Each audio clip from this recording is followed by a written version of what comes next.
Rabuwa da ke matsala ce gare ni, tare ki tausaya idan babu ke, babu shakka a rayuwa zan sha wuya.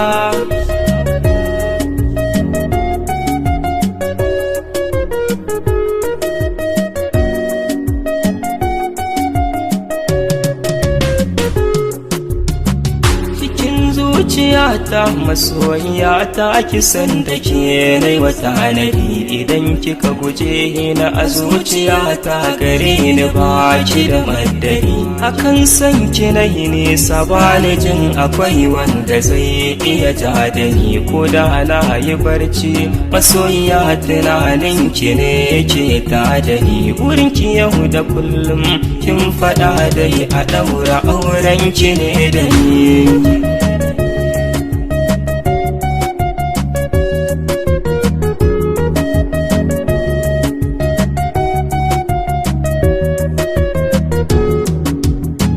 Soyayya da ke na tsara ki duba ina cikin wani yanayi, na kasa gane komai tsoho ne ni ko kuma saurayi. Gashi duk na ruɗe zuciyata a kirjina mini kaikayi, waye za ya sosa masoyiya ta canza ki bani da ra'ayi. Ni dai na ki ne kuma na faɗa bani shakkar koma ya za a yi.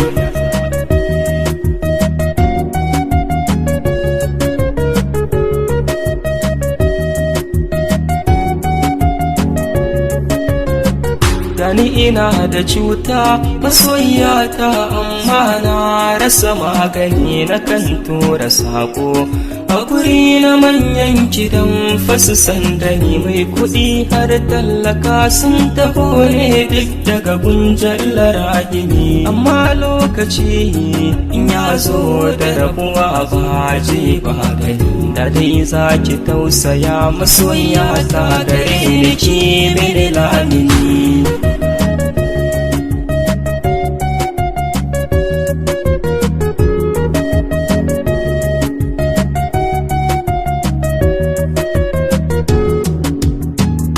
Zan jura komai amma masoyiya ba zan jura rashin ki ba. Bahaushe ya ce gashin tsire ai wannan sai akan tuku ba. Duk wani ɗan adam babu kai a jikinsa ba zai rayu ba. Cikin masoyana zana zano sunan ki ne a sahun gaba. Ki na kira ki zo masoyiya ta maraya sunnar shugaba.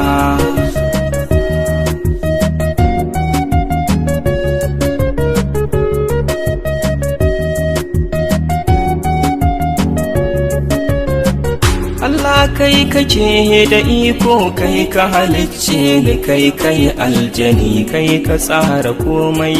Duk wani lamari na haka ka so da ni, roƙo nake ka yaye min talaucin nan da ya sani bakin jini. Da kai kaɗai na dogara babu boka bare a ce wani malami. Kai ne mai azurtawa na yi tawassali da kai rabbil alamin.